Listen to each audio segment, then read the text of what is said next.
Պելետոններում պայծառ ազնվորությամբ։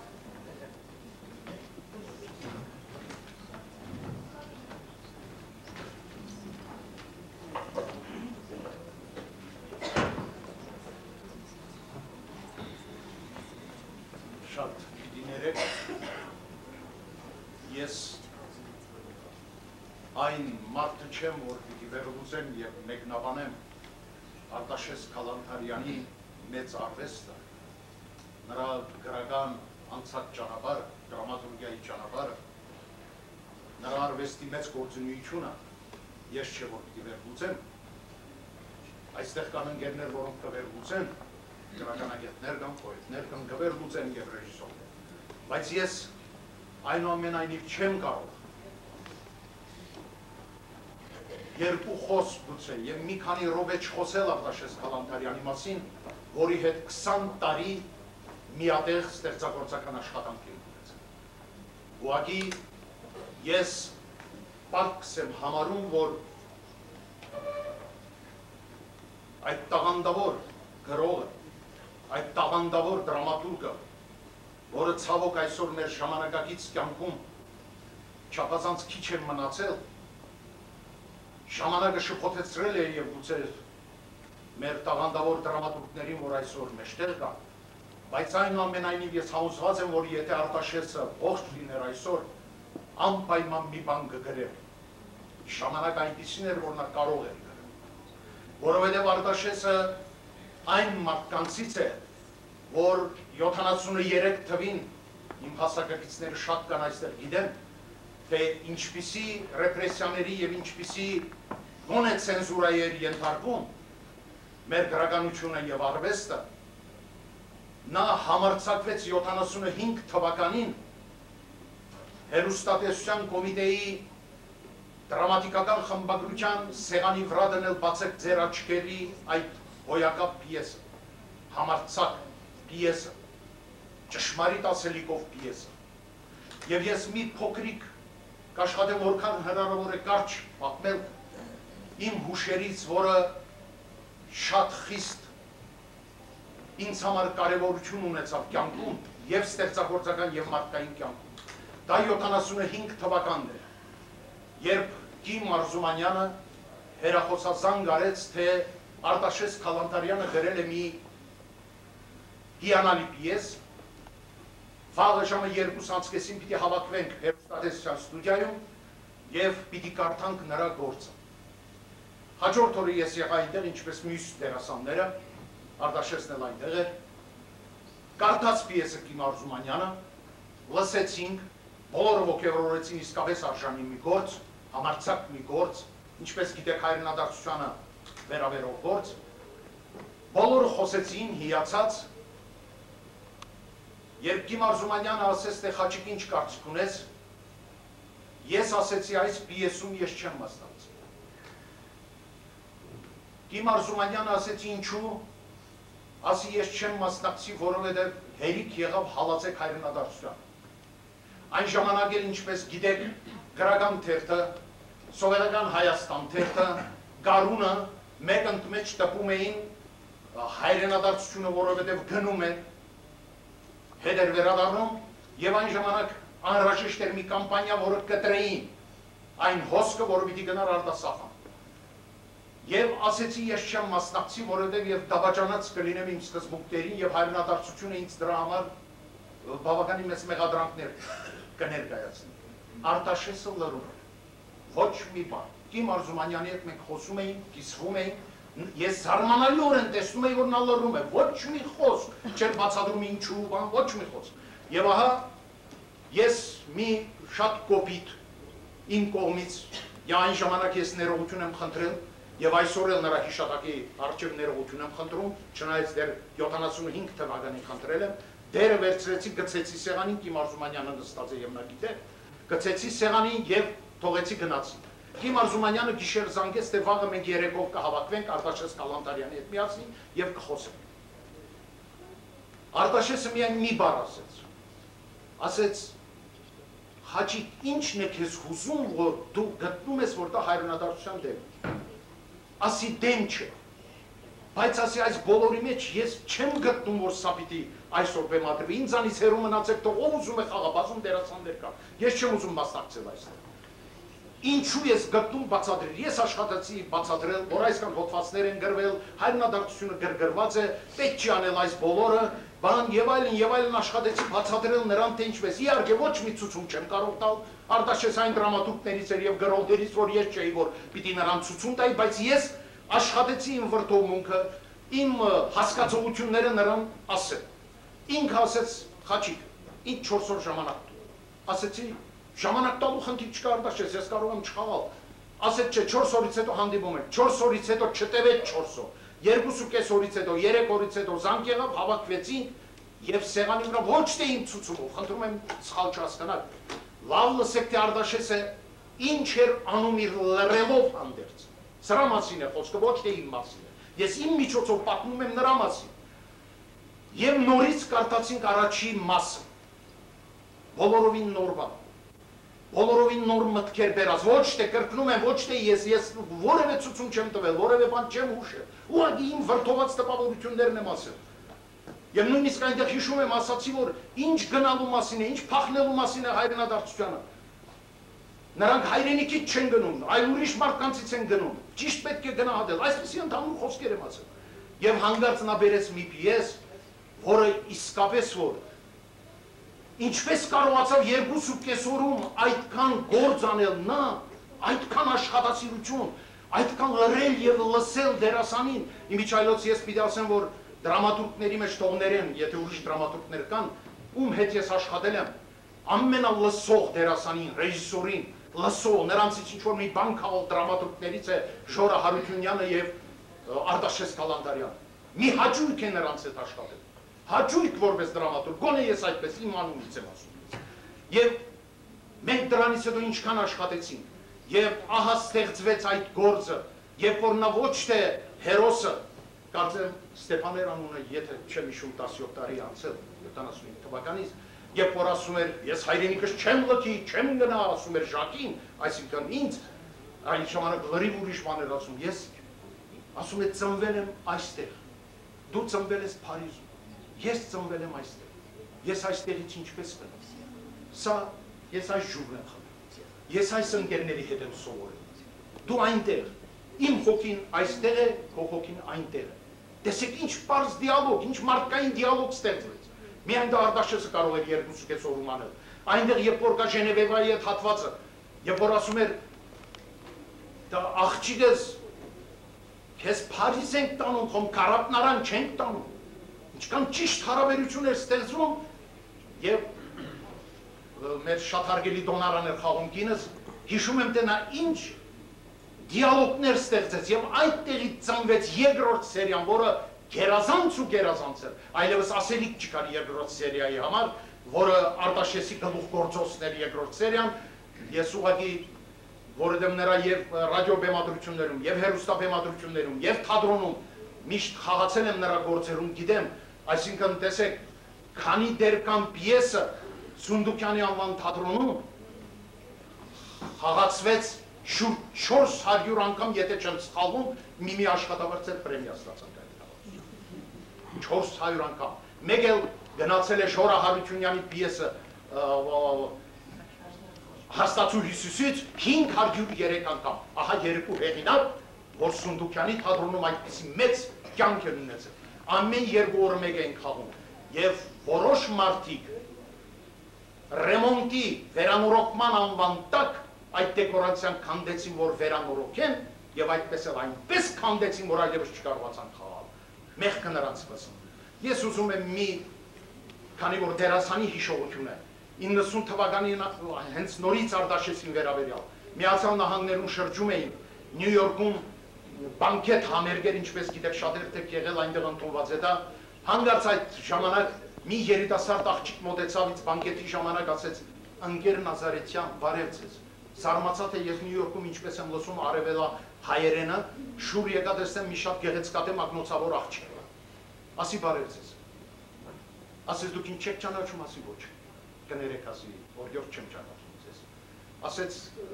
պետք է որ հիշեիք ասեց ընկեր Նազարյան, չեմ հիշում ասի, շատ ներեցեք ասի, գուցե հիշեցնեք որտեղ ես Ամերիկա առաջին անգամ եմ գալիս, չգիտեմ ասի, չեմ կարող ասել, ասեց դուք հիշում եք Արտաշես Քալանթարյանի բացեք ձեր աչքերը պիեսը, բեմադրություն ասի, այո հիշում եմ, ասեց ես այնտեղ խաղում էի, ասի ինչ էի խաղում, թե ես Լուսինեն եմ, Կիմ Արզումանյանի առաջի կուրսի ուսանողուի, Կիմ ջան սիրելիս, պիտի հիշես քո ամենալավ ուսանողուին էր 18 տարեկան մի աղջնակ, եւ նա խաղում էր, երբ որպեսզի մի բառով հիշեցնեմ, ախր ես ինչպես թողնեմ դրա Համոսահյանի այդ հայտնի բաներն էր արտասանում եւ այդ առաջի մասը նկարելուց հետո նրանք անմիջապես ինքն էլ չէր ուզում ինչպես Ժենևեվան, կարծես թե Արտաշեսը գտել էր դա, ինքն էլ չէր ուզում Ամերիկա գնա, բստիկ աղջնակ էր, բայց ծնողները տարան նրան, տարան եւ նա գնաց չուզելով եւ ահա մենք Նյու Յորքում հանդիպեցին եւ գիտեք ինչ ասեց, ասի ինչպես ես Լուսինե ջան, սիրելիս, ինչ ես անում, ասում է ես մեծ դիրքեր ունեմ այստեղ, ես մաթեմատիկոս եմ, համալսարանում դասախոսում եմ, ասում եմ 33 տարեկան հասակում, ասեց այո, շատ գումար եմ ստանում, ընտիր տներ ունենք, վիլլաներ ունենք, հիանալի է, ասում եմ ինչ ես ուզում, ասում ամբողջ կյանքում ես մի օր եմ երջանիկել, ասի ինչպես, ինչ ես խոսում, ասեց այո մի օր, դա գիտեք որ օրներ ընկեր Նազարեթյան ասեց, հենց այդ բանկետի ժամանակ էր, երբ որ ես նկարահանվում էի Արտաշես Քալանթարյանի այդ պիեսում, այդ դերը, Լուսինեի դերը, որ ինքը անուն էր Լուսինե եւ գնաց, ասեց ես իմ միակ երջանիկ օրերից մեկը դա է ասելով, Արտաշես Քալանթարյանի բացեք ձեր աչքերը կասետը պտտվում էր, մի քանի դեղին ցույց տվեցին Վաշինգտոնում, Հյուսթոնում, Նյու Օրլեանսում, ցույց տվեցին Արտաշես Քալանթարյանի այդ երկու սերիանոց գործը, պտտում էին իրենք նայում էին, լաց էին լինում այնտեղ տեղացիները, Ամերիկահայությունը, բայց զարմանալին ինչն է, Կանադայում Միացյալ Նահանգներում Արտաշեսի կասետները պտտվում էր, իսկ այստեղ մեր հեռուստատեսությունում չգիտես ինչու, 4-րդ, 5-րդ անգամից հետո ինչպես եղավ, կասետը մեկ ասեց վարվեց, մյուս ասեց սխալմամբ գրել ենք դրա վրա ուրիշ պիես եւ չգիտեմ ինչ պատճառներով այդ հիանալի բեմադրությունը Արտաշեսի հոյակապ հիշատակը մեկ անգամից վերացրին եւ այսօր ինչպես Գուրգենը ինձ ասեց մի հատված կա ասեց պիտի ցույց տանք այսօր երանի որ այսօր պիտի տեսնենք 17 տարից հետո բայց եթե Ամերիկան էր պաշտպանում այդ հայ ընտանիքներ այդ կասետները արժեր որ մեր հեռուստատեսության կոմիտեն այդքան ամփույթ չլիներ եւ այդ կասետները պահպանել ահա իմ հիշողություններից կարելի է ժամերով խոսել Արտաշեսի մասին, բայց ինչքան բան է, դա Արտաշեսի եւ Կիմի մեծությունն է, եւ Արտաշեսի մեծությունը։ Նա կարող էր ասել, թե պիեսը արդեն պիտի գնա, պիտի փոխենք, ես ասեցի փոխեք ինձ, հոյակապ գործը մի տրորեք, մի փչացրեք, ժամ առաջ բաց թողեք, փոխեք ինձ, մի ուրիշ դերասան գտեք։ Եվ Արտաշեսը ես օրերով դա լաց էի լինում այդ խոսքերի վրա, ասեց Խաչիկ, այդ պիեսը չի գնա մինչև դու չլինես։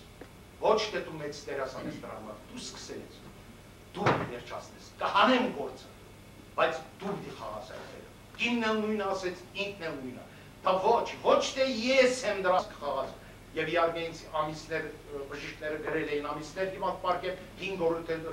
հետո ուշ ստացա եւ գնացի փորձերի։ Շնորհակալ։ Եվ մեծ բանաստեղծին Հրաչյա Հովհաննիսյան։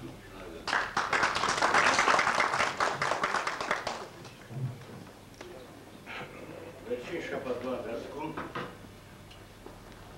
ես 3 նշանավոր մատերիալիստների տեսա, ձեր պարտիչների, հակ նամակներ գրողների, ամբաստանողների դուշների։ Մեկը 3 թվից ծնված, մեկը 6, մեկը 10։ Նրանք ապրում են անպետ մարդիկ, որոնք բացի սեփ թղթերից ուրիշ ոչինչ չեն զբաղվել եւ այնքան են գրել, որ կարող են նրանց այդ սեփ թղթերից հատորներ գոյանալ։ Եվ նրանք ապրում են, շնչում են, ես գարունան կանաչն են տեսնում։ Եվ Արտաշեսի նման պայծառ մարդու անհարթ մարդ չկա։ Սա շատ անարտարացի բան է բնությունը, շատ անարտարացի։ Արտաշեսը շատ վաղ գնաց եւ գնաց անկատար պիղծերով։ Նադլեցուն էր շատ մեծ ստեղծագործական խաղացումներով եւ պիտի որ դրանք դուրս կինոպի ձևով, նովելի, երգիծանքի, պիեսի։ Ես Արտաշեսին սիրում եմ եւ ընդհանրապես սիրում եմ այն մարդկանց, որոնք երկու կարևոր հատկություններ ունեն իրենց բնավորության հոգեբանության մեջ։ Լիրիկականություն, լիրիզմ եւ հումոր։ Այս երկուսը առատորեն այս երկուսով կոչված է Արտաշեսը։ Նրա տեսքը լիրիկական չէր, ինչպես բոլորը հիշում են, բայց հոգու այն քնքշությունը, որ նա ուներ, այն գեղեցիկ զգացմունքները, որ նա ուներ, այն գեղեցիկ պատկերացումները կյանքի մարդկանց մասին, այն գեղեցիկ վերաբերմունք, որ նա ուներ դեպի եւ երեխաները, եւ ընտանիքը, եւ ընկերները, եւ աշխարհը, բնությունը, եւ հայրենի գյուղի նկատմամբ, եւ հայրենի թաղի նկատմամբ, որտեղ ես եղել եմ իր հետ շատ, եւ օտար վայրերում, որտեղ ես չեմ եղել, բայց ինքը պատմել է իր վառ հիշողությունների մեջ, երևում է նրա այդ երկու սկանչերի հաստատությունը։ Հոգու մեծ քնքշություն ուներ։ Սիրելի մարդու հետ Արանջանի չէր խոսել, Լիջանով խոսել։ Եվ որ շատ որոշակ, ես չգիտեմ, ինձ թվում է, թե նա խուսափում է, որտեղ ամանչում ես պսած, ինքն ասում է ամանչեմ, բան չեմ անում այդ մեծ պաշտոնյա մարդկանց հետ ծանոթանալ, մտերմություն հաստատել եւ այլ։ Բայց ինձ թվում է ուրիշ մի լավ բան կար նրա մեջ այդ բանը։ Պաշտոնյա մարդկանց հետ ծանոթանալ, մտերմություն անել, շրջանակները լայնացրել նրանց հաշվին, նշանակում էր ինքը պետք է զրկվեր այն գրչի հանակներից, գրչի հարվածներից, որոնցով նա ենթարկում էր։ Սիրում էր պատմել լավ թարմ անեկդոտներ, սիրում էր բնութագրել կարճ խոսքերով, հումորիստական խոսքերով մարդկանց, շատ շուտ նկատում էր մարդկանց թերություններին անճոռնի մարդկանց ժողովներով նստած ելույթների ժամանակ, որ ունենում էին, բոլորը նա լավ ընկալում էր եւ հետո վերապատում էր շատ մեծ հրաշալի լիաթոռի ծավալով։ Այդքան երգիծանքի հետ միասին, այդքան հումորի միասին ես ասացի, որ նա շատ ուրիշ է լիրիկական ինչպես շնչով եւ նրա գրվածների մեջ էլ կտեսնեք այդ երկուսի զուգորդությունը։ Դրանք շատ հաջող գրվածներ են։ Համաշխարհային գրականության մեջ էլ այսպես կարող եք շատ նման օրինակներ գտնել։ Օրինակ Բերնար Շոուն այդ գծով գծի վրա է աշխատում, մեզ մոտ Բուրգեր Մահարին լիրիզմը եւ հումորը, այս երկու կարող հատկությունները նա շատ դրել։ Նա երկու երգ գիտեր, մեկը երգում էր մենակ ինքը, մյուսը ինձ հետ։ Այն երգը, որ ինքը մենակ է երգում, դա կյանքի իր այսպես փիլիսոփայությունն էր։ Միլար Միթասիրա չերես այս աշխարհը երեքյատեկացրի Էլիկ Դևիճյանի աննման խոսքերով եւ Ռոմանոս Մելիքյանի աննման երաժշտությամբ։ Այդ երգը նա երգում էր հաճախ եւ այդ երգը գիտեմ միայն։ Այնքան եւ ես թվում էր ասում եմ այդ երգը երևի գիտես մանկապարտեզից է սովորել բերել։ Չի ասում այն ժամանակ չկա։ Ինքը այնքան էր ներված այդ երգին, որտեղ այդ երգի տողերի մեջ ամփոփվում էր նրա կյանքի փիլիսոփայությունը։ Եվ իսկապես նրա Հեքատերի անցկացած կյանքը դժբախտաբար շատ շուտ ավարտվեց, բայց իսկապես նա իր համեստ, բայց լեցուն կյանքով Հեքատի մեջ էր ապրում։ Հեքատի տղալին էր ինչպես։ Մյուս երգը, որ երգում էինք, մենք միասին արդեն երկձայն, ըստ որ առաջի ձայնը նա էր, առաջի ջութակը նա էր, ես ալպերի երկրորդ ձայնով, դա նշանավոր ես գիշեր, լուսնակ գիշեր, վայրել է եւ այլն։ Դա հաճախ է երգում, այստեղ շատ մարդիկ կան, որոնք լսել են մեր համատեղ կատարման երգը։ Այդ երգել էր այսպես իր հոգու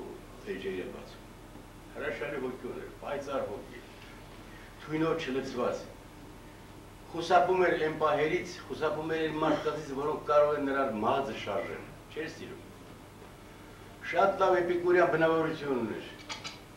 Թումանական հայացքով էր աշխարհին նայում։ Սիրում էր սեղանը, այն հրաշալի սեղան կոչվածը, որի մոտ զարգացել է մեր պայծառ մտքերն է զարգացել, որտեղ այդտեղը որ մտքեր են ծակվել, այդտեղը որ կենացների մեջ արտահայտվել է կյանքի խորիմաստ փիլիսոփայությունները, եւ ինքը այդ բանով շատ հրաշալի էր։ հումորախառն եւ այլն։ Այդ էպիկուրյան բնավորությունները, որ ինձ թվում է դրան այսպես մոտեցրեց վրացիները, որտեղ վրացիների այն մտավորականության մի խաղը, որի հետ ինքը գերություն էր անում եւ որոնց հետ ես էլ ծանոթ էի, որտեղ գրողներ էին մեծ մասը, բանաստեղծներ, լրագրողներ, ժուրնալիստներ, շատ ընտիր տղաներ էին եւ հիմա էլ կան։ Այդ դժբախտ օրը, երբ որ նա կյանքին հրաժեշտ տվեց, նրանք ընտանիքներով եկան եւ ես երբեք չեմ մոռանա նրանց աղյուրում լացն ու ոցը նրանց ինքնանց, որովհետեւ սրբում էին իսկական բարեկամություն ժողովրդի մեջ, որը ոչ թե ծնվել է լոզունգից, ոչ թե ծնվել է դասագրքից, ոչ թե ծնվել է այսպես մարքսիզմի աշխատություններից, այլ կյանքն է ծնել։ Եվ այդ տեսակետից էլ շատ նմանում էր նա մոտենում էր կամ շարունակում էր կամ առաջնորդում էր մեր մեծ անմար Թումանյանի ավանդույթներով։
Барон Вартаньян.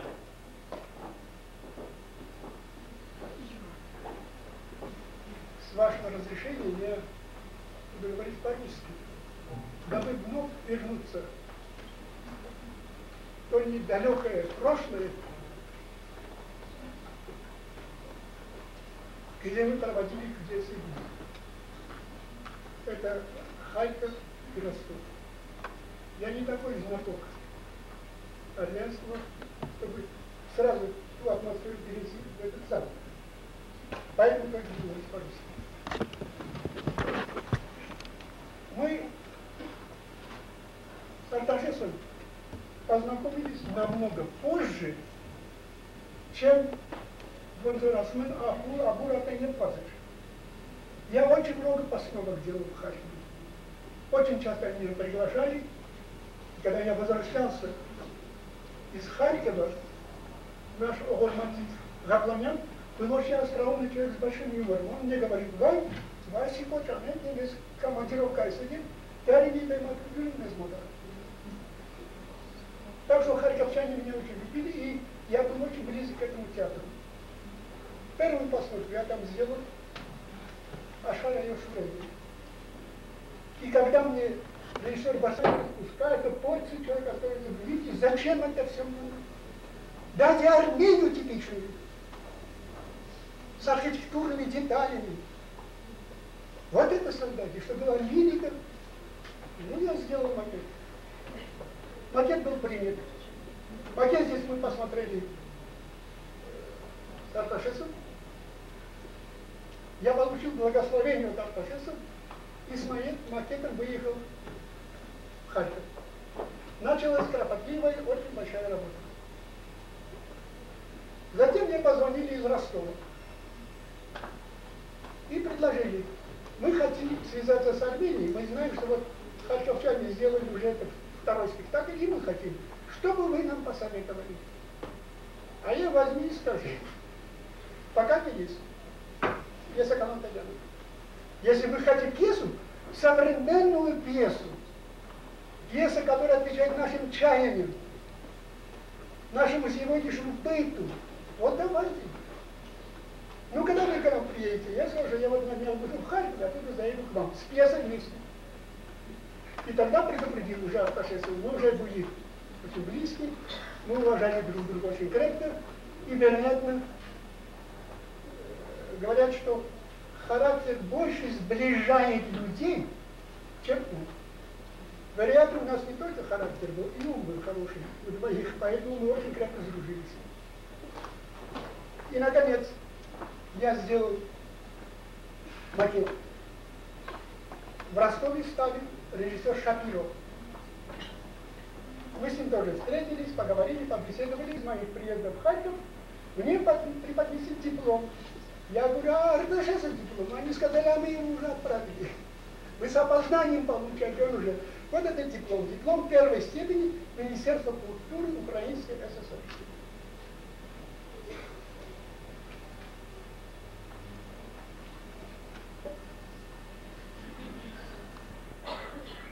Ну и выпили немножко. Всегда он тратил деньги, понимаете, Арташесов. Всегда. Он ходу не давал никому, а он все, нет. Я нашел удобный момент, вырвался и с обратной стороны буфетчицы зашел и вручил деньги. Я говорю, вот тебе столько денег, а если дальше будет, потом дашь. Через буквально полчаса приходит буфетчица и мою 100-рублевую, тогда 100-рублевые деньги были. Возвращает меня. Я говорю, что вы делаете? Вы знаете, говорит, я получил замечание от Калантаяна. Как вы смогли брать деньги? Я автор спектакля. Я драматург. Я здесь распоряжаюсь. А как можно так понимать? В общем, вот характер этого человека. Невероятной доброты, невероятной остроты, с юмором человека. И, наконец, о Ростове несколько слов. Когда мы приехали в Ростов, в честь Арташеса, а в Ростове очень много армянцев, вы знаете, армянская дома там. В честь Арташеса директор театра был еврей Стругач. Он сказал, что вы знаете что, таки наша судьба с армянами одинаковая. Мы армяне требуют нам Бога. Მაგალითად դժվար է խոսել կենսասեր, կենսուրախ մարդու մասին։ Նամանավանդ որ շատ չի անցել, երբ նա մեզ հետ չէ ֆիզիկապես, բայց նրա եւ ստեղծագործությունները, երբ ինքը մեզ հետ է ամեն օր համարյա ամեն ժամ։ Հրաշալի մի գրագետ հայ աշխարհում նույնքան սքանչելի մի մարդ, որ հումորով համով էր անցկացնում ամբողջ կյանքը, բայց մի անգամ Արտաշեսը մեզ վատ ծառայություն մատուցեց, մեզ ասելով մեր դերասաններից մի 4-5 հոգու, մի օր փորձից դուրս էինք գալիս, այգի մտանք Արտաշես սովորություն ուներ, ում բռնում էր ռեստորան էր հրավիրում։ Ասեց տղերք շատ փող չունեմ, բայց գնանք ռեստորան ու բարձրացանք էստեղ 6 հոգով, օղիներով, սեղաններով, բան 25 ռուբլի առա։ Ես մտածեցի, եթե մի Արտաշեսից ստանում ենք էլ մյուս օրը աշխատավարձ էինք ստանում, եկանք ռեստորան 4 հոգով արդեն, 1 շիշ արախ խմիկ 2-ի տեղը և մեզանից առա 78 բան։ Երբ ավեցանել ես Մատուցովին հարցրի, ախր 25 ման է տնիկ 2 շիշի, ասմեին Արտաշեսն իրեն գյուղտել։ Արտաշեսը շատ էր սիրում պարունի ես գործը և երբեմն մի քիչ տրամադրության լավ պահերին խնդրում էր կարդալու։ Եկեք խնդրեմ, եկեք այսօր ու դարձեք ինձ սեղանակից, օգտվելով իմ այսօրվա բարենպաստ եղանակից։ Եկեք այսօր ուզածից պես ուտենք, խմենք, ուրախանանք, մեկ էլ նորից էլ մեր մորից չենք ծնվի մենք։ Թողան խնդրեմ բոլոր նրանք, ովքեր գիտեմ փայլատակել կարմիր գինու թնդությունից, ուրախանալ և օտարի խնդությունից, ովքեր գիտեմ վիշն ու ցավը ետ բանելու, կյանքում լավը ու առողջը հավանելու, գեղեցիկ ու վսեմը դավանելու հարկն ու կարգը, ովքեր նաև գիտեն իրենց բերնի համը, օշտաբեն թող չուշանան, քանի որ դեր գինին օղին փակ շշերից դուրս չի օրդել ու չի ասել խորովածի ժամն ու տան։ Թող մոտենա իմ սեղանին, նա ում ձեռքը կոշտացել է մուրճից, բահից ու եղանից, ով տանջանքից կշտացել ու փնտրում է սեղանի, ով կրում է խոցել նրանց, աղջիկների ու գեղանի հարսն ու կանանց, նա կգտնի այստեղ նրանց, ովքեր գիտեն երգել, պարել, գրկել, փարել, գերել, սիրել, ինչպես նաև հյուրասիրել, ունեցածը լավ ծախսելով, ոչ թե գիտված կոպեկներին հավի նման լուր թռսելով, բայց ոչ, այսօր ես կանչում եմ նաև նրանց, և այդ կիսատ պռատներին, այդ ձերևակ ժլատներին թող գան, մարդկանց շարքը դասվեն, թե կարող են իրենց հիմար արարքներից թողամաչելու ետ քաշվեն, թե չեն կարող իրենց մտքում մեզպեսներին թող պարզապես հիմար հաշվեն։ Մի ուշացեք դե ձեզ մատը, բոլորվեցեք այս կանաչին, այս վիզը ծուրուրեն ուտալու բաշակով այս առաջին, նախ և առաջ բարով տեսանք իրար ասենք ինչպես խփել ու խմել են լուսահոգի մեր պապերը։ Եկեք այսօր մենք էլ առանց համաչելու նրանց նման գորգորներս լավ կարասենք ու նախապես թուրացնենք մեր ձիգ տված մեջ կապեր այսօր մի լավ, ուզածից պես ուրախանանք, ուտենք, խմենք, մեկ էլ նորից էլ մեր մորից չենք ծնվի մենք։ Մինչ նազանող խորովածի համդամը գա ես տանտիրոջ իրավունքով ձեզ թամադա, խմողած խումանուշ, երրեպ գինու կումանուշ, խորովածի կումանուշ։ Այս միթասն են նրանց կենած, ովքեր կյանքում թեկուզ ծանր կարիք է մեջ ու զրկանքում, ընդունում են ու տանում են ամեն հարված, բայց մնում են էլի կյանքին սիրարված, դե վերցրեք, բաժակները շախով, շուխով շղկացնենք, խմենք հետո ես կենացը ծաղկացնենք, ով որ երկի ձայնն ալշպար մատավը գար ջրակվա։ Տեսնեմ այդ ով այս բաժակը չի բարբելու, տեսնեմ այդ ով այս բաժակից չի հարբելու, այս բաժակն էլ մեր սրտից վեր բարձրացնենք, խմենք այնպես, կարծես լի է երեխեքի դառը լացով խմենք, հետո շրթունքներս քացրացնենք, նրանց թմբլիկ թուշիկների անուշ պաչով, թող որ նրանք ծելի նման քարն էլ չեղքեն, բարով ծաղկեն, հերումերով, քուրախներով։ Մեր հին գինով ևս մի հին ու նոր կենաց նմպենք հավատարիմ բոլոր կանանց,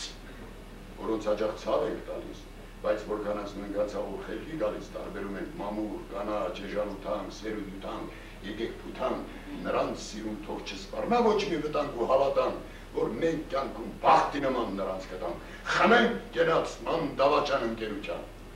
ընկերների այն սերության, որ մինչև իսկ չի ընդհատվում աքսորի մեջ ու գերության, ընկեր լինենք նույն հուզմունքի, համոզմունքի, նույն ճաշակի դրոշակի, ոչ թե ընկերլով բաժակի, եկեք նաև մեզ չզրկենք, առանց այն էլ քիչ տանջակներով չենք կրել աշխարհում, այս տասավետ տրտմությունը, ցավը, դավը եկեք կամենք, որ այսօր ուրախ ապրենք, կարաս կպրենք, տնջոր բանանք, երբեք չզգանք մեզ մենակ, մեր վատորենից այս լինի, հետո էլ գան դեր լավերը, դե հա, կամենք մեր կավերը, շուր տան, պաչենք թասիտանը հպարտության, ու անատուից երախտիկով իշենք բոլոր ընկացներին, հերոսաբար հանգածներին հանուն կյանքի եւ մեզ համար հիշենք նաեւ նրանց ծնող, նրանց զինող հայրենիք հերոսամայր ակնածանքով շուր տանք հողին, այս մի բաժակ մաքուր այս մի բաժական խառն գինին թող մայրովը նրանց վրա թեթևի։ Տեսեք, խորովածը մեջտեղ եկավ հիմա, ընտրենք մի զիսկական մի թամադա, որ հավատա, արդեն խմած կենացներին չի հակասի, այնպես ինչպես որ մեզ նման քեվանովի քերներ երբեք չի պատս։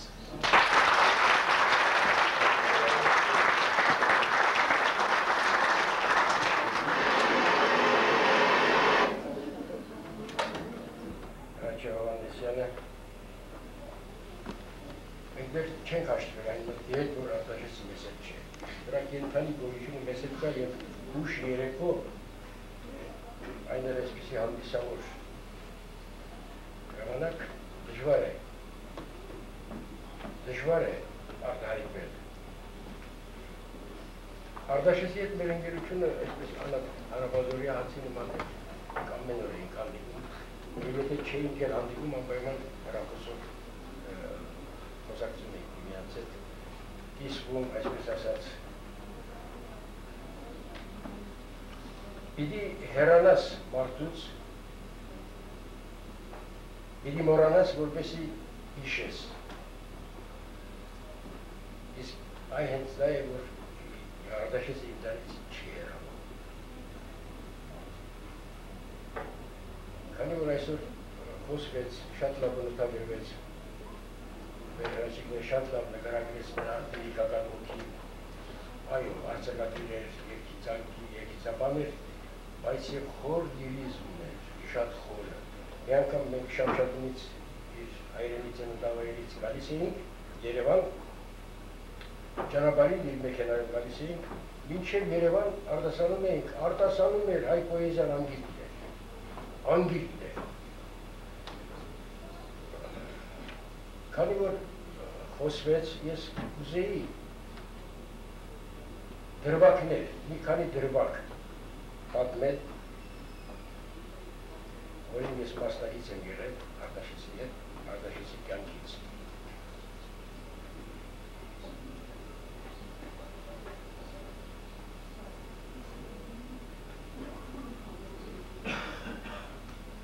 Մի օր մոտեցավ ինձ, թե ինձ այստեղ նստած է, կարող է վկայել, մոտեցավ ինձ, թե այսօր Արտաշատում Մեդաքսա Սիմոնյանի տղան դիպլոմային ներկայացում է տալու պաշտպանելու, գնանք նայենք։ Գնացինք, նայեցինք ներկայացումը, լավ տպավորություն, լավ տրամադրությամբ վերադառնում էինք։ Ավտոբուսի մեջ լցված ժողովուրդը լիքներ, կիններ, մեդաքսներ, տղաներ, դերասաններ, Երևանից եկած հյուրեր։ Երբ մեքենան մտավ Երևան, վարորդն ասեց քշիր մեր տուն։ Չեմ մոռանում։ Գնացինք Արտաշեսից։ Սեղանը անմիջապես պատրաստ, շատ ոգևորված, ուրախացած էր, որ իր ընկերների իրենց տղան դիպլոմային արդեն հասունացել է և դիպլոմ է պաշտպանում ներկայացում է տալիս, և որպես աչքալուսանք մենք այդ օրը շատ ճոխ նշեցինք այդ երեկո։ Սա թվում է, թե հենց այնպես խոսք է, բայց վերաբերմունք է, բայց ոչ։ Արտաշեսի հոգին այդքան հարուստ էր, այդքան լիքն էր։ Նա իհարկե այդքան կենսուրախ, այդքան բուռն մարդ էր, բայց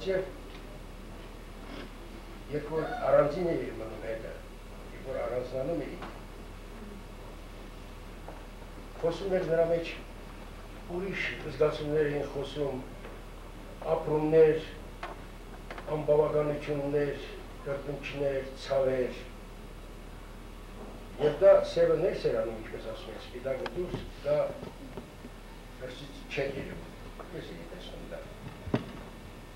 Մի օր դրա ապացույց որպես հաստ ասեմ, որ երբ Արտաշեսը իր կնոջ հետ Ամերիկայում էր գտնվում, այնտեղ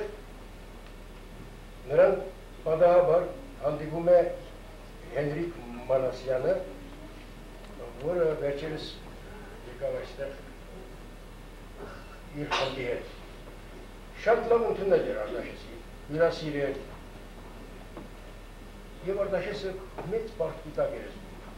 պատմում էր, Հենրիկը, ինչ մարդ է, ինչ տղա է։ Եվ նա ուզում էր հատուցել, որպեսզի հանգստանա, բայց դե արիք չկար, նա Ամերիկայում էր։ Բայց հանկարծ մեկ էլ իմացան, որ Հենրիկը իր խմբի հետ գալիս է Երևան։ Եկավ Երևան իր երջախմբի հետ։ Արտաշեսը ծանր հիվանդ բարկած։ Բայց թե ներսը ուրիշ բան է կատարվում։ Դա ուզում է իսկապես պատասխանել այդ վերաբերմունքին։ Հավաքեց իրեն, հաղթահարեց կարծես թե այսպես մեծ լարվածությամբ եւ հրավիրեց մեծ ճոխ սեղան, ինքն էր գլխավորում սեղանը, արում էր, երգում, արտասանում, ճակատին քրտինք էր հայտնվում եւ ես զգում էի թե նրա վիճակն ինչպիսին է, բայց ոչ մեկը դա չնկատեց։ Շատ կենսուրախորեն տարավ այդ երեկոն եւ երեկոյի հենց կեսին վերկացավ, հանդիսավոր հայտարարեց, որ այսօր Հենրիկի եւ նրա տիկնոջ, որը կողքին նստած էր, ծննդյան օրն է։ Բախտի բերմամբ դրանց ծնունդի զուգադիպում է։ Ծաղպեր տվեցին, բան վերցրեց, ուրեմն երկու ոսկե մատանի ամրացրեց մեկը Հենրիկի մատին, մեկն է տիկնոջ։ Ցնցող տպավորություններ մանավանդ մեր օրերում, այս սակավ օրերում, դա ինչպիսի տպավորություն կթողներ։ Հետո, երբ որ հյուրերին ճանապարհ գցեցինք, ասեց դու մի գնա, դու մնա, ինչ է եղել, լավ, չէ, մնա, մնացի, ուրեմն տիկինս Ջուրիի հետ գնացին խոհանոցին, որ ինչ-որ խոսակցում էին, ասի բան ես զգում քեզ Արտաշես, ասեց չէ, գիտես ինչ անենք, ինչ, արի էլի խմենք, դենա գինամոլ չէ, դա դրամատուրգիան պահ է, ասեց արի էլի խմենք, ինչ ես խոսում Արտաշես, ասի, ես առանցն էլ բախով էի ելում քեզ, չէ, մենք պիտի խմենք, բայց գիտես ինչպես խմենք, ինչպես, իմ հիշողությամբ, որպես ինպես չնկատել, երեխայավարի ասաց, արի մտնենք սեղանի տակ, մտանք սեղանի տակ, խմեցին, հետո հանգարց դեմքը լրջացավ և ասեց, որ իրեն բոլորովին չէր սազում և շանտահար արեց ինձ ուղղակի այդ խոսքը, ասեց, գիտես Գրիգոր, չնեղանաս, բայց պիտի արտահայտվեմ, ինչ է, ուզում եմ մեռնել, իսկապես շանտահարվեց, ինչ ես խոսում Արտաշես, այդքան ջանք, այդքան կենսունակություն, կենսուրախություն, դրանց քեզ դա ոնց է, ինչպես ես դու, ինչպես այդպես արտահայտվում, չի կարելի։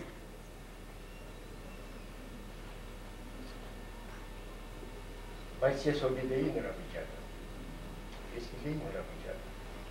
և նա այնպես էր տանում առասարակ, որտեղ որ լինում էին, ոչ մի բան չէր ելում, բայց նրանցից վաղուց էր նրան դավաճանում, շատ վաղուց։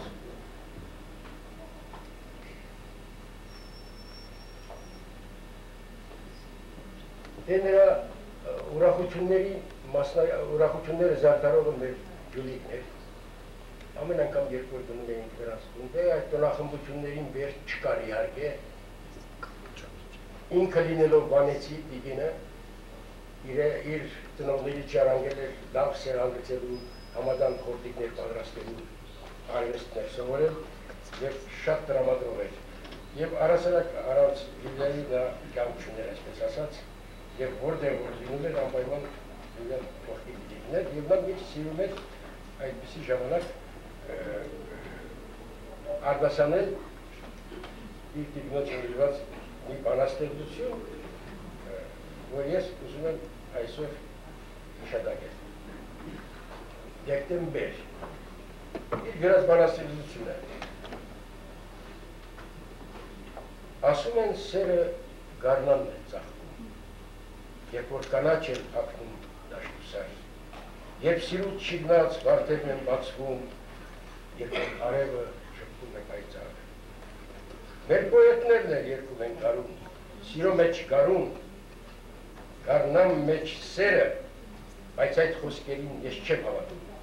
սիրո ամիսն է լով դեկտեմբերը։ Գուցե ինձ համար այդպես է, քանզի այդ ամսին տեսա այդ լավ աղջկան, այդ ամսին նրան կրծքիս սերմեցի, ասացի, որ ես սիրում եմ նրան, ու հիմա ով էլ ուզում է ասի, թե գարունքին է փտտում սերը, իմ սերը ինքը հենց նրան կասի, սիրո ամիսն է լոկ դեկտեմբերը։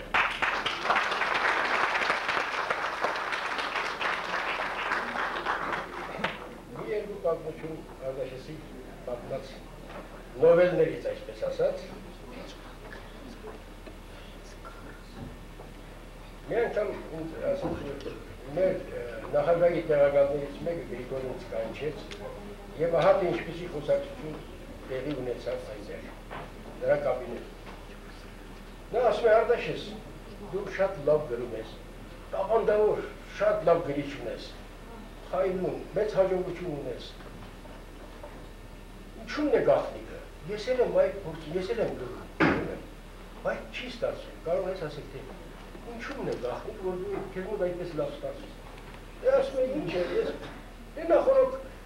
թեման գտնում եմ, դե ասում է հա ես էլ եմ գտնում թեման։ Հետո մի օր երբ որ այդ թեման հասունանում եմ, առավոտ վեր ենք գնում, լվացվում եմ,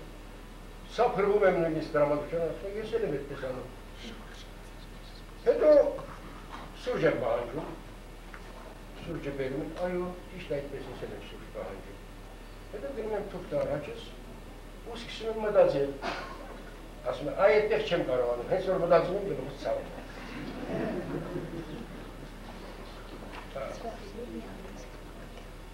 Եվ ինչ պատմիչ։ Մի օր նա գրական թերթում էր աշխատում, խմբագիր էր ժամանակ։ Բաղունցյան օրեր էր, Աքսել Բաղունցյան օրեր։ Դա հետո անեկդոտի կարծես թե վերածեց, որովհետև կարծես թե տարածվեց։ Մի ծերունի էր գալիս խմբագրություն եւ ասում է, որ ես Արտաշես Քալանթարյանը գիտեք, թե ես հուշեր ունեմ Աքսել Բաղունցի մասին, բայց չեմ կարող գրել, եթե հնարավոր է ես պատմեմ գրել, եթե կարելի է։ Սկսում է պատմել, ասում է, մենք սեղան ենք նստել բազմաթիվ, շատ ենք սեղան նստել եւ լավ գիտեմ Բաղունցին, մի օր Թիֆլիսում տեսնենք Բաղունցին լիսիվն աղջիկա թեյը մտած, տակ-տակ խոսելով աղջիկա։ Բարևեցիք, ոչ նկատելու զեց, ոչ էլ բարևս առը։ Շարունակեց, քաղցր խոսելով գնում են, ես մի տեսակ բատս կացին, հետևեցի տեսակ ինչ ալիներ ուր է գնում։ Գնացին, ես էլ հետևեցի նրանց, գնացին, անսահմանորեն գնացին, էլ հապեություն չունեի, թևս այսպես ուսին գրեց, ելերից ասի, Աքսել, եկեք հետ դարձավ տեսնեմ նա չի, ուրիշ մարդ։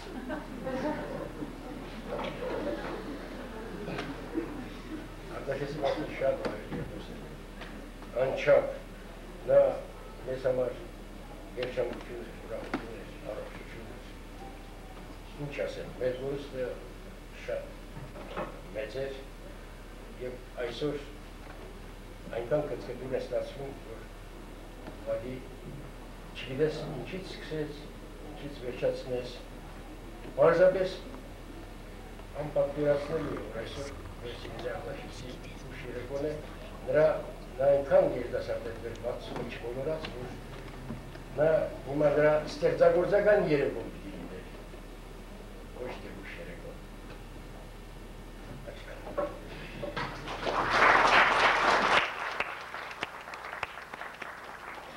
Ջուրի Ամիրյան, որը հատված դումված էի մեղադրական եզրակացություն։ Ես մի անգամի չէի ուզեն այդ բեմադրությունից խոսել, դա մեկ-երկու րոպե հետո ուղղակի շատ հիշողություններ ասվեց այս բեմից Արտաշես Քալանթարյանի մասին, ես չեմ ուզում հիշողություններ ասել ձեզ, բայց ես մի բան եմ ուզում ասել, որ ինձ վրա Արտաշես Քալանթարյանը այն ժամանակ, որ միաժամանակ ինքը եղավ Սոզոկյան թատրոնում և բեմադրություն ունեցավ, քանի դեռ կա այդ բեմադրության ժամանակ առիթ ունեցավ շփվելու այդ կենսախինդ, այդ շշմելու անձնավորության հետ։ Գիտեք ինչ, միշտ ինձ համար մնացել է առեղծված։ Երբ հանդիպում էի ես Արտաշես Քալանթարյանին, երբ նա հանդիպում էր և շփտում էր այն փոքր տեղերի և շնչակը չէր լավ չէր շնչում, երբ հանդիպում էի նրան, այնպիսի ուրախությամբ, այնպիսի ջերմությամբ էր հանդիպում ուզած ցանկացած մարդուն, որ կարող էի այդ օրը չհիշելով, թե ինչու է տրամադրությունը այսքան բարձր, հետո մեկ-մեկ հիշում էի, որ Հարյուշային հանդիպեցի դրա համար, որտեղ շշմելու կենսախին բիոտոկեր էր տալիս մարդուն Հարյուշան, զարմանալիորեն, այնպիսի բիոտոկեր ուներ, որ դուք ես երջանիկ էիր զգում, դուք ես մարդ էիր զգում։ Ես ստեղծագործական առումով շփում համարյա չեմ ունեցել Արտաշեսի հետ, բայց իմ տիկնոջ առիթով, որը զբաղված էր իր ներկայացման մեջ և իմ տունը քո տունն է այդ հաղորդաշարում, Ժենյա Ավետիսյանը, իմ կինը, մասնակցեց այդ բեմադրությանը և բնականաբար ես միշտ գալիս էի և պետք է իրեն տուն տանեի։ Եվ բնականաբար Արտաշեսը առաջին պրեմիերաներին մոտարապես 10-15 օր միշտ գալիս էր և ես այդ բանը զգացել եմ, թե ինչ մեծ անձնավորություն էր հոգով, սրտով։ Նա հատկապես շատ լավ էր ընդունում հյուրերին պատիվ տալու համար մարդկանց, ոնց որ ասում են, խելքը իրենը չէր, և նախաձեռնությունը ամբողջ սեղանի վերցնում էր իր վրա, և թե ինչպես էր անցկացնում, ինչ ուրախությամբ, իրավունք չուներ ոչ մեկը տխրելու, իրավունք չուներ բոլորովին, նա պիտի ուրախանա, անպայման նայում էր, տեսնում էր, թե ով է տխուր նստած սեղանի շուրջ, և նա նախաձեռնությունը վերցնում էր իր վրա նրան ուրախացնելու։ Այդ բոլորի միջայլոց ես ուզում եմ ի փոքր մտորում կարդալ, որ գրել է ինքը փոքր մեկ էջանոց, ես ուզում եմ լսեք սա, որից հետո մենք կասետի մասին կխոսենք, որ կա այդ կասետը, տեսաժապավենը, նվյանվան թատրոնում նայել եմ հայկական թատրոնում Թիֆլիսի, մեր տարբերակը Արտաշես Քալանթարյանի, Լորդ Քիփանիձեի և Դումբաձեի միջամտությամբ այս պիեսը բավականին բարձր հնչեց և նա միշտ ուրախանում էր, Արտաշեսը միշտ ուրախանում էր այդ բեմադրության համար և նույնիսկ մի քանի տարի հետո նա հանդիպել էր Դումբաձեին և Դումբաձեն Արծրուն Մանուկյանի թաղման օրն էր շատ լավ, այսօրվա պես հիշում եմ, ձեռքով արեց ինձ, ասեց Յուրայ մի րոպե արեց, այստեղ մոտեցա իրեն, ասեց Յուրայյան գիտես, ասեց Դումբաձեն տեսավ, ասեց Եվ ինչ պիացունքով խոսեց մեր բեմադրության մասին, որ Վրաստանում համարյա բոլոր բեմերում այդպես չի գնացել, ինչպես հեռուստատեսությամբ։ Դա ինձ ասեց և շատ ուրախացանք մենք ցույց կտանք այդ բեմադրությունը, իմ այդ մտորումներից մի փոքր ծանոթացամ ձեզ համար իր մտորումներից։ Սուտ է, ժամանակը չի բուժում վերքերը։ Գուցե նա իր առօրյա հազար ու մի օքսերով, ուրախություններով ու անակնկալներով ետ հրում, հոգուտ մի խուլ հանկյունն է տանում, վիրավորանքը տուպիշ դնում և երբեմն մոռացության մատնում, բայց չի բուժում, չի կարող բուժել։ Բավական է թեթև մի առիթ, մի դեմք, մի նմանություն, անցողիկ մի հայացք, որ իսկ ավելի հաճախ ոչ մի առիթ էլ պետք չէ, ոչինչ պետք չէ, պարզապես անհնար է մոռանալ, անհնար է փախչել։ Հիշողությունները հետապնդում են քեզ, նրանք քեզ հետ են քո մեջ։ Նոր տպավորությունները գալով քո հոգուտին ինչ որ բան դուրս չեն նետում Արքիմեդիկ ավազանի պես։ Ոգին ավազան չէ, նա կարող է տանել ամեն ինչ, կարող է բյուրեղացնել այդ ամեն ու թաքցնել, և դու այլևս նախկինը չես կարող լինել։ Դու քո բոլոր ունեցածի հետ արդեն ունես նաև այդ նորը, որից բաժանվել, որից հեռանալ այլևս չես կարող։ Ես էլ շատ եմ փորձել մոռանալ ինչ-որ դեմքեր, ինչ-որ դեպքեր, երբեմն էլ, երբ շատ ուրախ եմ եղել, հանկարծ մտածել եմ հրճվանքով, թե արդեն մոռացել եմ, բայց հենց դրանով էլ հիշել եմ և միշտ մի բուտ ցավ եմ զգացել կրծքումս, ինչ-որ տեղ։ Եվ զարմանալի բան, նման պահերին, որտեղից որտեղ, ինձ միշտ թվացել է, թե նանարը նորից ինչպես շատ առաջ մատով բարձրացնում է քիթս ու կամացուկ ասում, դե, ժպտա։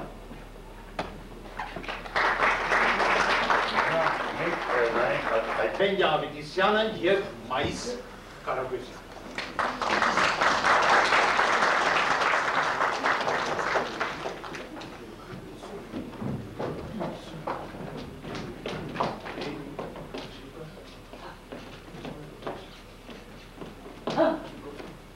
Ինչ է պատահել։ Ինչ հետևում են։ Ինչից ես ենթադրում։ Զանգեցին։ Ո՞վ։ Չգիտեմ, Չգիտես ով ես անգում, հա։ Եվ ինչ են ասում։ Ասի ամեն ինչ սկսվեց մի շաբաթ առաջ։ Հա։ Ճապոնական հովանոցներ էի ստացել։ Բա ինչու ինչ ուղարկեցիր։ Ինչի սպասել։ Սպասի։ Ասա։ Սպասի ասում եմ։ Ճապոնական հովանոցներ էի ստացել։ Հա։ Նոր էի մուտք արել բանից։ Մեկ էլ զանգ։ Ճապոնական հովանոցները ստացանք ասում։ Ասում եմ ով է, ասում եմ դա կարևոր չէ։ Ասում եմ ինչ հովանոց, ինչ բան։ Ասում եմ դուք ստացել եք 242 հատ հովանոց, անմիջապես անեք վաճառքի։ Հետո։ Ինչ է, հանեցի վաճառքի։ Հերի։ 20 հատ վաճառեցին։ Դες ամեն ինչ կարգին է, բայց հենց մտ առանց դասել էր նորից ցանկ։ Ասում են գեր դա ինչ աշկակապություն է, ինչու վաճառքի չկանում մնացած 222 հատ, 222։ Անգլուխ դիավորն է։ Կնոր ձայներ թե տղամարդու։ Քո բաժնի աշխատողներից որևէ մեկի ձենին չես նմանեցնում։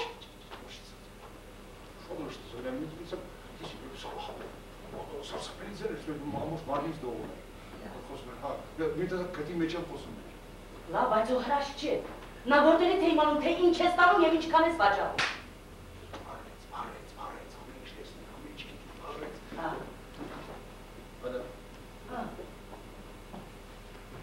Հետևս նոր մոտ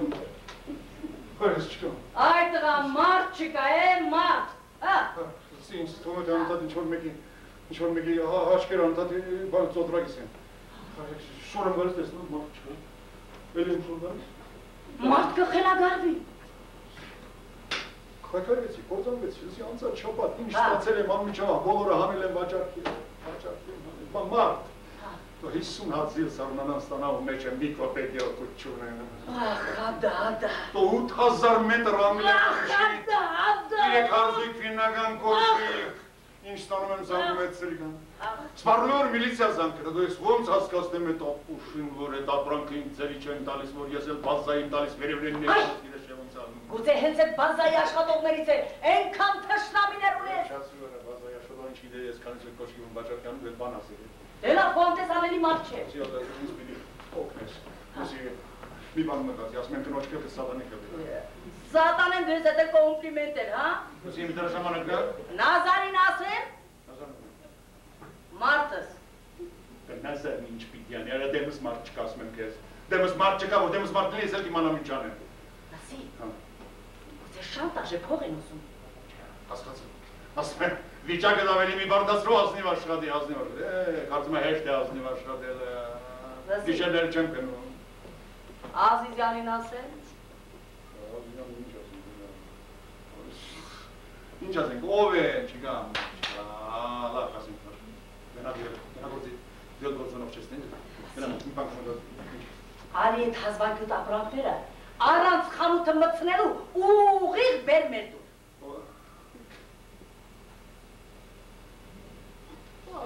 Բավոր ասեմ կրուշնոտի սոտան Լսի, տան երազաբանք ալտենս։ Բաղու, ինձ վերջերս երբես ապրանք տալիս, որ զարգացա։ Ես մեզ խերտում եմ, չէ։ Վերալավ կաշ կապիր, հա։ Անգլիական կոշիկներ, ֆինական կոստյումներով ստանալու կուղարկեմ։ Ախահու մնա, այնպես անհետացել, որ քո այդ անտեսանելի աչքերը բաց մնա։ Գևոր։ Մենակ դու չվերես, հա։ Մարդ պետ էդ ուղարկի։ Այդ երկեմ ես բերել, որի մող։ Հա։ Բերեմ։ Գնացի։ Հատա։ Մեդնայի հետևս մարդ։ Բերը չկա ես ինչ բան։ Այ տղա, մարդ չկա, մարդ։ Դեմս մարդ չկա, դեմ։ Ավելի լավ որ չկա, գնա։ Գնացի ծովը։ Գնա։ Վայ։ Այսպես ամեն օր մաքրում եմ, սրբում եմ, տուն ես գալիս փոշում ես կորած, այ տղա մի քիչ մաքուր պահի վրետ էլի, վայ, Նազար ջան, հա, էլ ինչ է պատայ։ Զագեց։ Ով։ Արլանդի դեսպան, էլի նա է։ Դե ասա մի դողա։ Հատը դու ես որ ես վախվոր մախ չեն, բայց ծեն ասես, մեկ ասես ծակում կողք դամետնում, մեկ աչ կողք դնում, մեկ ձախ կողք, մեկ Տակություն ունես այդ։ Հա, զարանցում եմ, բա ինչ անեմ, զանգեց ասում եմ, գևոր ստատին, անաս համսը բիդի, գևոր ստատին ասում եմ, դուք ստացել եք ասում եմ, երբ հարսուկ անգլիական կոշիկ, ինչու վաճարկի չեկան ասում, ինչ ես ուզում ինձանից, ես կոշիկ չեմ ստացել, կարող եք բազայում հետաքրքրվել, ասում եմ հետաքրքրվել ենք, ողեր կոշիկ արեցեք դե, ասում եմ բապուր հետաքրքրվել եք ինձ երբ հարսուկ կոշիկ ենտրել, կամ ապրանք է երբ են վերիք տալիս, 50 զույգի փողն են տես, դիվել է ներգա հարսուկի տես տորակ եք։ Ինչ ես հիմար դուրս տվել, որ իմանան։ Ժոնդոն է չեն իման, հա ասում եմ, Շտա այդ 150 զույգը որ ստացրեց, ինչու վաճառի չեր ասում, ասում եմ վաճառելի, մինչ ես ուզում ինձ այնց խալս գալ, պահես նստուկ է։ Մեգել որ չասած։ Ինչ։ Մեգել որ չասած։ Ինչ։ Ինչ։ Ատև այդ ախելունցի տունը ևս ստուկ է։ Ասի։ Ատև այդ ախելունցի։ Եթե մի դողար է։ Ասի, բայց նա հոդերս գիտի իմանունը։ Բա իմանում հոդերս գիտի։ Մտես մեր մարդամիջ չի դինի։ Ասի,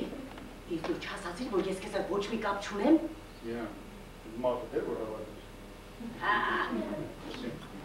Մենք մոքսե դերետը դերս մի բույթ մոքսե մոլորի կամնի։ Գնատում գնային ապրանքը բրգեք մեջեցած վրատ եմ։ Այ հա։ Մեր տանն էլ ապրանք գտան։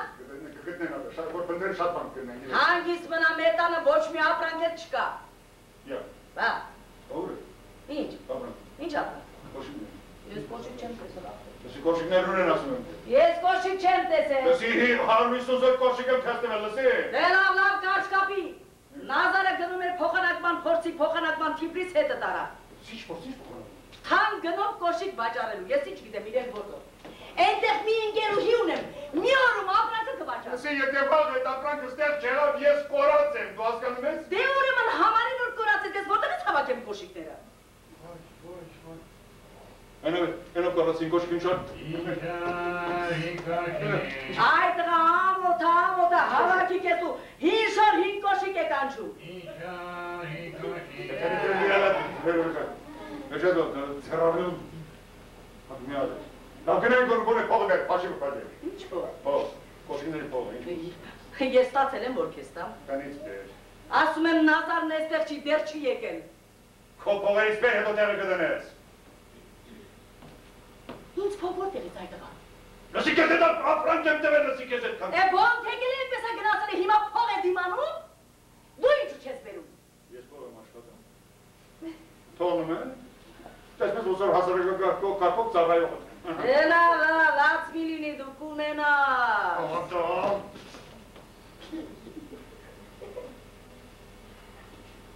Նող կարեկին ես։ Իսկ դու դեռնել ես ժլատությունից։ Յա, էլի հետո։ Արի, ախպեր ջան, արի։ Հին շորին կոշիկ ես ուզում։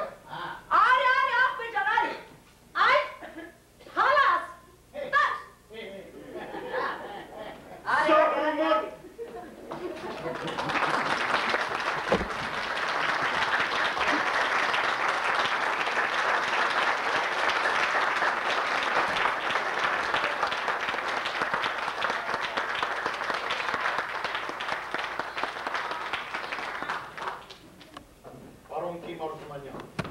Խնդրում եք։ Այստեղ հանդես չկա։ Ամենադժվար գործը ինձ մնաց։ Որովհետև եկա ուշել, նախաբանը գնահատականները երկու էպիզոդ բաց են թողնում, անցնում երրորդ էպիզոդին, որը խիստ կապված է քաղաքացիական հետ, այսինքն թե ինչպես նրա շնորհիվ ես էշերի դասը դասվեցի։ Հեռուստատեսության պետական կոմիտեին խնդրում եմ չնկարեք,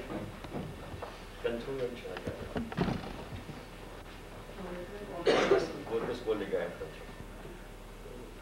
Մենք գնալ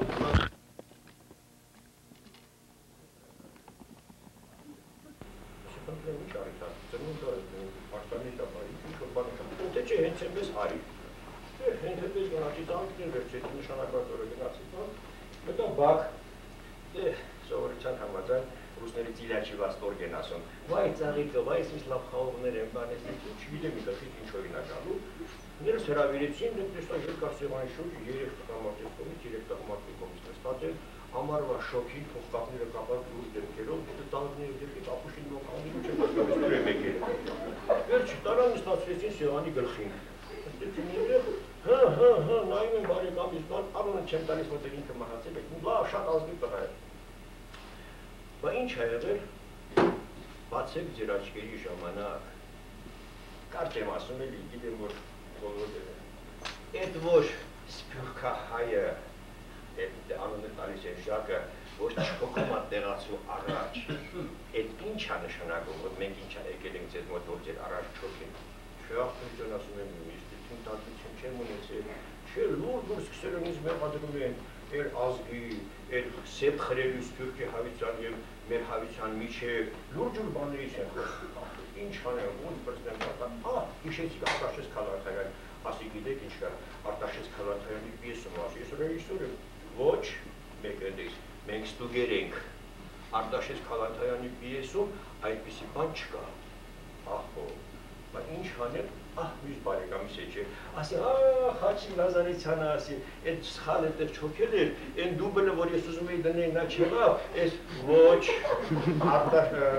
խաչիկ Նազարեցյանը ազնիվ մարդ է, նա մեզ պատմել է ոնց էր, ուրեմն անազնիվ ես եմ։ Ինչ չանեմ, մնում էր ինձ ուրեմն, որ ակարգունս կախեմ և լսեմ դրանց մուտակի իմ հասեին, դուրս եկը դաս, ինչ ասեք իմ հասեին, ասեցին, ես էլ վեր կացամրեմ ոք, առած մի կտոր, առած մի բաժան, առած որ էր ման, Իսուսը պուս վեր կացամրեմ։ Գնացի և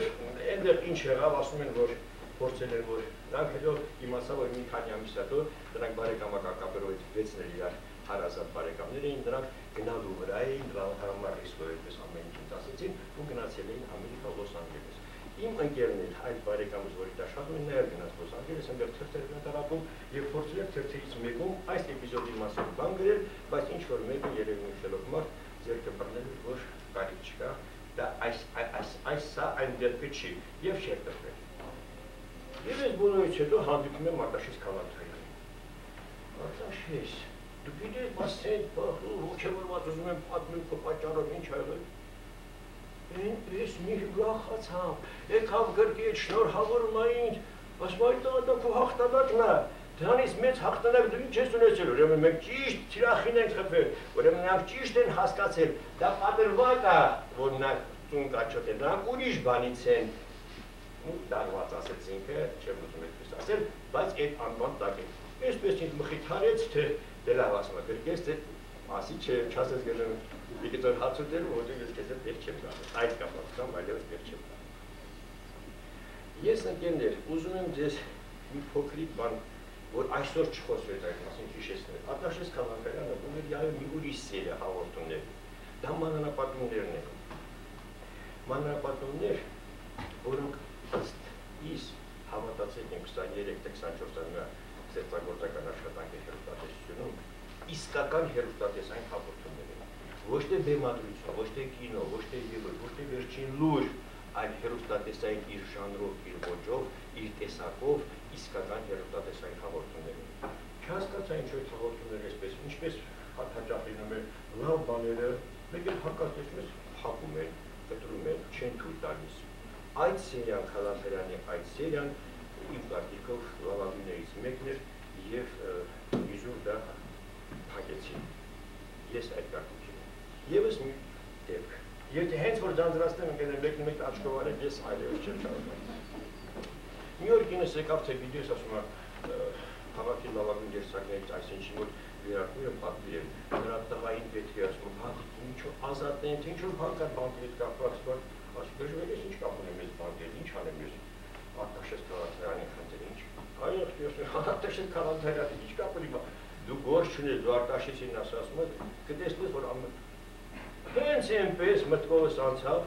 հանդիպեց ասի, Արտաշես ասի, ես հենց մի բան կարող բանդերի հետ կապված է, տղային ազատել է, թե պիտի ազատել բանդերի։ Ես դեռ խոսում եմ, մեկ էլ մեքենան իր մեքենավ է գրում։ Կանգնացրեց Նալբանդյանի արձանից վերև վարչության վարչություն։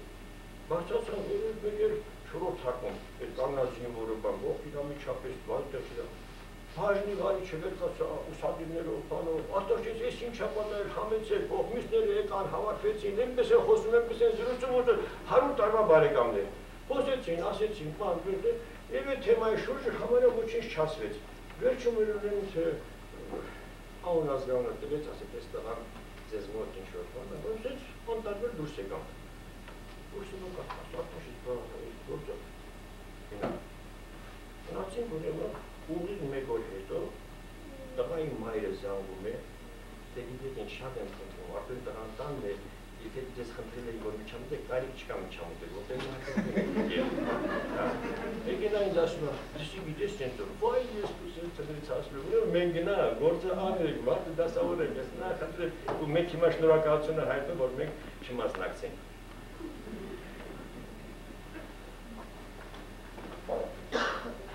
Մի փոքրիկ էպիզոդ ասեմ, թե ինչ ասեմ, բայց ինչ տխուր է ուղղակի չի գնա տխուր վերտասնական Ծաղկաձոր էի գնացել, թորնիկս այնտեղ հանգստանում էր իր բանաստեղծ մյուս պապիկի հետ Դե գնացեց, իջա վերարկույով մեկը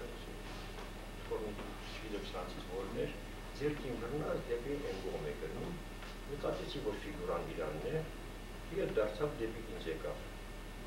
Եկան կանգնեցին, բարևեցին, ողջաբուժեցին, բայց այն Քալանթարյանը չէր, այն Արտաշեսը չէր, այն շփիտը չկար, այն հումորը չկար, ինձ ծաղրելու այն միտումը չկար նրա մեջ և դա ինձ տխեցրեց իսկույն։ Արտաշես, լավ չես զգում, ասեց հա, ասեց արինեց սիրտը, ասեց բան չես մենակ, ով կա այստեղ, մենակ չեմ ասում, շատ բան կա այսպես բան, ասեցինք, դրեցինք, դառնանք, Դե չի, եթե մարդ հիվանդ է, չի կարելի անցնել, ոնց ես, բայ չի ես վատ, լռեցի, կուլ տվեցի, բայց ինչ-որ մի բան սրտում ես մնաց, որ Արտաշեսի վիճակը լավ չի, ինքը ինչ հաճախ էր ասում, որ անցածիրտը բռնում էր, քիչ էր խմում, հրաժարվում էր, նույնիսկ քիչ էր ուտում, այդ անգամ ինչ-որ տպավորությունը այնպես էր, որ իրոք լավ չի։ Վերադարձա և վերջերս աշնանը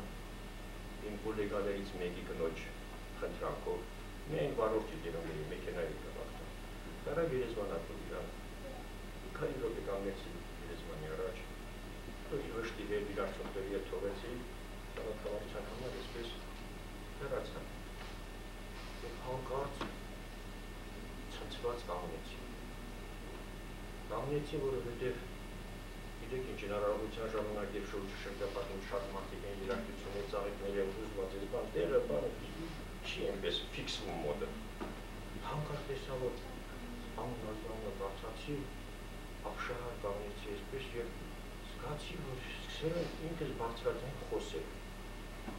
Խոսում եմ Քալանթարյան Արտաշեսի հետ։ Մի քանի րոպե հետո, գիտեք ինչ, այն ոնց որ հիմա ձայն է լսում, չէ, Ցայցանից բան է, կտորի շատ տանալից։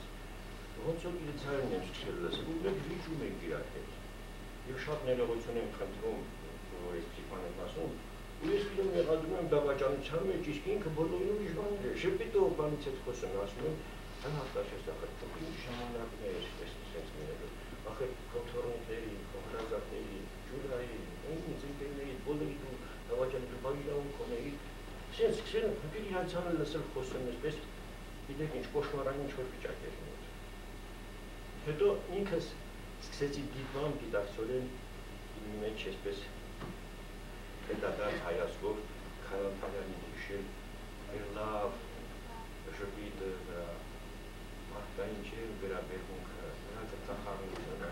երբեք չհուսահատվելու իր կարողությունը, միշտ վստահ լինելու, որ սկսած գործը լավ արդյունքի կհասցնենք, եւ նրա մարդկային, ինչ ասեմ, ազնվագույն հոգին, նրա մարդկային թեյությունը, ես ուզում եմ ձեր առաջ մի բան խոստովանել, շատ հաճախ մեր շրջապատից մարդիկ են, բնության կարգ է, պակասում են մարդիկ, եւ դրանք աշխարհի բանն է, չես նկատում, կամ նկատում ես, արագ անցնում են, բայց կան մարդիկ, որոնց պակասելը, չլինելը, դադարություն է ստեղծում քո շուրջը, ապա հիշեք մեր արվեստագետներին, Արնո Բաբաջանյան, Դավիթ Խանջյան, Հենրիկ Մարիամ, չեմ թաքցնում, նաև Մետաքսել Սիմոնյան արվեստագետի մասն է խոսում, եւ այլն, երբ որ դրանք շրջապատում չկա, դու ոնց որ մենակ ես մնացել, դրանց կորուստը նկատելի է, եւ ես անպայման այդ շարքին ավելացնում եմ Արտաշես Խալաթարյան, որը իմ կյանքում գոնե նրա հեռանալը, նրա պակասելը շատ բան կոտրեց, շատ բան պակասեց։ Գիտեք ինչ, շատ երկար կարելի է խոսել Քանանթարյանի հատկությունների, նրա դրամատուրգիայի մասին, նրա աշխատասիրության մասին, նույնիսկ ինձ հավում էր նայել եւ չիմանալ իրարու։ Մի օր կատակով ուսումնած բան է, ապայտ առաջին իրինից են լսել։ Աշխատավարձ էինք ստանում, վերցրեց փողը այսպես կանգնած էր, չէր հաշվում նայում էր փողի։ Մի արա էլի մի նկարի լավ չեմ զգում։ Եվ նայեց, ասեց, մարդու ռոճիկն էլ ճնշումից ասված, մարդու ճնշումը ռոճիկից բարձր լպի բա, հետո դիտանելով գրած ենք ես կողմ, ասի այ Արտաշես, որ դու էտ ինձ ես խոսում, բա մենք ինչ հասենք, 200 ռուբլի, 140 ռուբլի, 220 ռուբլի, ես եկով խավոր ռեշտերի բար 30 ռուբլի կարող ենք գետը ես, ասես դուք ինչ կա,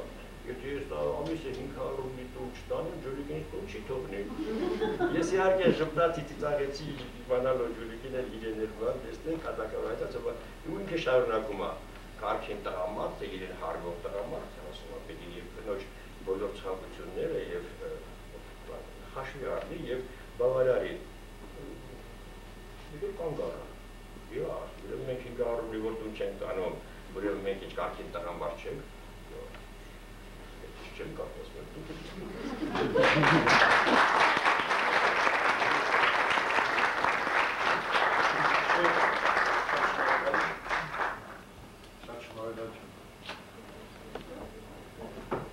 Մինչև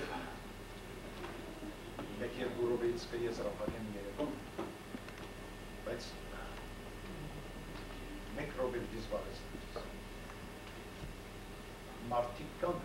իմ կարծիքով, իրենց տրված Աստծու կողմից մի կյանքում տեղավորում են երկու կյանք։ Շատերը կան։ Արտաշես Քալանթարյանը իմ կարծիքով այն ստեղծագործողի, այն մարդկանց, այն մտածողի կերպարն է, որը իր 40-45 տարվա իր ստեղծագործական աշխատանքային և մարդկային իր կերպարանքում կարողացավ 2-45 տարի ապրել և 2-45 տարի տալ իր ժողովրդին և իր շրջապատին։ Ճիշտ է ասում իմ ասում, մեծ պակաս